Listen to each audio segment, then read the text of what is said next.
तिल गुड़ खाओ और मीठा मीठा बोलो। सभी लोग जी हाँ, इसी तरह तिल गुड़ का ये मकर संक्रांति पे ढेर सारे लड्डू बनाइए और खाइए और इसी तरह आपका साल मीठा मीठा गुजरे। और उसके साथ ही साथ जो तिल और गुड़ का ये लड्डू है, ये गुड़ की रेसिपी है। हम सोचते हैं कि जो लोग भी मकर संक्रांति, लोहड़ी, ये सारे त्योहारों पे जो ठंडियों में आते हैं, जिस पे ये रेसिपी बनाई हो, वो मतलब कितना जानकार मतलब रहा होगा, जब इस चलन में चला होगा। हमारे मतलब ट्रेडिशनल चीज़ें बनी, परंपरा में ये चीज़ें आई कि हमें ये मकर संक्रांति या लोहड़ी पे इस तरीके से तिल का, गुड़ का, मूँगफली की से मतलब तमाम रेसिपी बनानी है। क्योंकि देखिए, जो इतनी भयानक जो ठंड होती है उसमें ये जब हम गुड़ की कोई भी रेसिपी खाते हैं ना, तो बहुत सारी चीज़ें हमारे में मतलब शरीर के अंदर जाती हैं गुड़ से। जैसे कि गुड़ से देखिए, सबसे पहले तो हमें ठंडी नहीं लगती है। उसके साथ जो सर्दी खाँसी आती है, तो नहीं कहते खाँसी आती है ज़्यादा, तो कहते हैं गले में खराश हो, कि गुड़ को काली मिर्च के साथ घी में पकाओ और खाओ। मतलब ये सर्दी खाँसी को दूर करता है, हमारे डाइजेशन को ठीक रखता है और उसके साथ-साथ हमारे ब्लड ब्लड प्यूरीफायर का भी काम करता है, यानी ब्लड को शुद्ध करता है।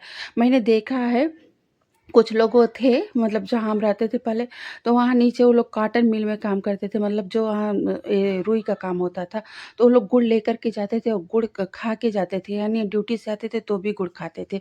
क्योंकि जो उनके मतलब वो जब रुई धुनते थे तो सारी चीज़ें उनके नाक, गले में और गले में जाती थी ना, जो वो रुई के कण होते थे बेसिकली, तो उनसे उनके फेफड़े में कोई दिक्कत ना, इन्फेक्शन ना लगे, उसको दूर करने के लिए। तो सोचिए वो मतलब वो कितना जानकार जो रहा होगा कि मतलब मकर संक्रांति मनानी है तो उसपे ढेरों हमें गुड़ की रेसिपी बनानी है। उसको भैया बहुत-बहुत सैल्यूट, क्योंकि हमें तो गुड़ की वैल्यू पता है। तो यहाँ पे मैं भी कोशिश कर रही हूँ इस तरीके से कि गुड़ और मूँगफली की चिक्की बनाने के लिए, क्योंकि जब त्योहार हो तो कुछ तो अपने किचन में भी मतलब उसकी सुगंध उठनी चाहिए। तो ये तो आस-पड़ोस को एकदम मतलब जब भी आप गुड़ से कोई रेसिपी बनाते हैं ना, तो मतलब दूर तक जाता है कि हाँ, इनके घर में तो कुछ तो बन रहा है। तो जी हाँ, मैं भी अपने हाथ से बना रही हूँ, कोशिश कर रही हूँ। मैंने कई बार इससे पहले भी बनाई है, पर हर बार कुछ न कुछ कमी रह जाती है गुड़ की चिक्की बनाते वक़्त। लेकिन चलिए, मैंने आज फिर कोशिश की है, क्योंकि वो अटल बिहारी वाजपेयी की कविता थी ना, हार नहीं मानूँगी, रार नहीं ठानूँगी। तो मैं कोई भी चीज़ जब मतलब परफेक्ट हो जाता है तो उसको तो शायद छोड़ देती हूँ, भूल जाती हूँ। पर जब कोई चीज़ मेरी परफेक्ट नहीं बनती तो मैं उसके साथ जब तक वो परफेक्ट ना मतलब बन जाए, ना काम हो जाए, तब तक मैं उसे छोड़ना नहीं चाहती हूँ।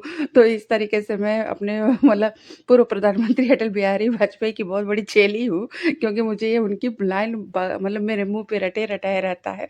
और देखिए, बातों-बातों में इस तरीके से मैंने गुड़ की और मूँगफली की चिक्की बनाने की मैं कोशिश कर रही हूँ। मैं इसलिए कर रही हूँ कि कई बारी मेरी खराब हो जाती है, कुछ कमी रह जाती है, पर कोई बात नहीं, काम करने का ये कोई पैमाना नहीं है कि हर बार आप परफेक्शन के साथ ही काम करें, हर बार अपना 100% देने के बाद भी मतलब रिज़ल्ट 100% आए। तो उसी तरह जैसे गीता में लिखा है ना, कर्म करते रहिए, फल की चिंता मत करिए, वही सोच के मैंने भी चिक्की में हाथ लगा दिया है और अंत में बिल्कुल मतलब सही बन गई है, ठीक बनी है मतलब। और मुझे और भी अपना खाना भी बनाना था, लेकिन मैं इसमें लग गई थी। तो मैंने तिल के थोड़े से लड्डू भी बना लिए और इस तरीके से मूँगफली रोस्ट की और उसकी चिक्की बना ली। हाँ, थोड़ा-सा आप सबको वीडियो में दिख नहीं रहा है, लेकिन मेरा सारा ध्यान अभी इस चिक्की पे ही था कि मैं इसे कंप्लीट बना लूँ। लेकिन मतलब अच्छे से बन गई और थोड़ा-सा मतलब उतनी परफेक्ट शायद आप कहें ना बने, लेकिन मतलब सारी चीज़ें थी, टूट भी अच्छे से रही थी। उसका मैंने मतलब तार भी देख लिया, जो तार देखते हैं ना खट से जो टूटता है, तो वो सारी चीज़ देखने के बाद ही मैंने इस तरीके से, क्योंकि इससे पहले मैंने 2, 4, 5 बार ही, बहुत ज़्यादा बार तो नहीं बनाई है, लेकिन 2, 4, 5 बार मैंने ये मूँगफली की चिक्की ज़रूर बनाने की कोशिश की है।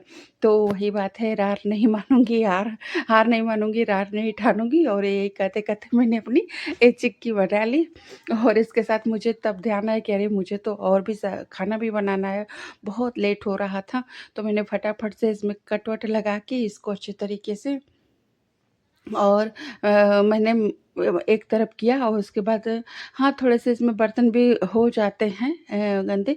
कोई नहीं, मैंने पानी डाला, मतलब बॉयल किया और फटाफट से सारे बर्तन भी मुझे साफ़ करने थे, तभी तो मैं खाना बनाती, क्योंकि इसमें काफ़ी देर निकल गया चिक्की बनाते-बनाते।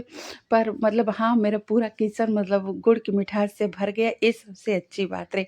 तो आप सभी ज़रूर बताइएगा, जो मेरे वीडियो में कमी रह गई है, उसे भी बताइएगा। आप सलाह भी दे सकते हैं कि मैं और क्या-क्या ध्यान रखूँ चिक्की बनाते वक़्त।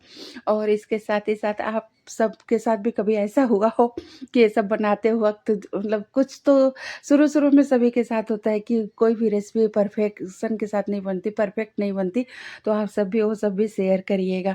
दिखाने का मतलब चैनल रेसिपी वाला है, बनाने का मतलब ये नहीं कि मुझे सारी चीज़ें ही आती है। बहुत सारी चीज़ें मुझे भी नहीं आती है, लेकिन मैं सीखती रहती हूँ। आज भी सीखती रहती हूँ, कोशिश करती हूँ कि मैं मतलब हर एक से सीखती रहूँ, क्योंकि जीवन तो जानते ही हैं कि जीवन तो खुद एक बहुत बड़ी पाठशाला होती है, जिसमें हर पल इंसान कुछ ना कुछ सीखता रहता है। तो हाँ, मैं इसी पाठशाला की विद्यार्थी हूँ कि मैं जीवन भर कुछ ना कुछ सीखते रहना चाहती हूँ, जहाँ भी रहती हूँ। तो इस तरीके से देखिए मिला-जुला के और मुझे हो रहा था लेट, क्योंकि मुझे इसी चौकी पे अपनी रोटी बेलनी थी। तो हाँ, थोड़ी देर बाद और करती तो थोड़ा एक मतलब कट-कट करके टूट जाता। लेकिन ये अभी ठंडा होगा तो पूरी अच्छे तरीके से हो जाएगा, ये मुझे पता था। मैंने थाली में निकाल दी क्योंकि मुझे चौकी की ज़रूरत थी और इतना इंतज़ार मैं नहीं कर सकती थी, लेकिन मिला-जुला के बहुत अच्छा बना। बाद में ठंडा हुआ है ना, तो बिल्कुल उसी तरह टूट रहा था। और इस तरीके से मैंने मकर संक्रांति पे ये मेरी मेमोरी रही चिक्की और गुड़ के साथ तिल के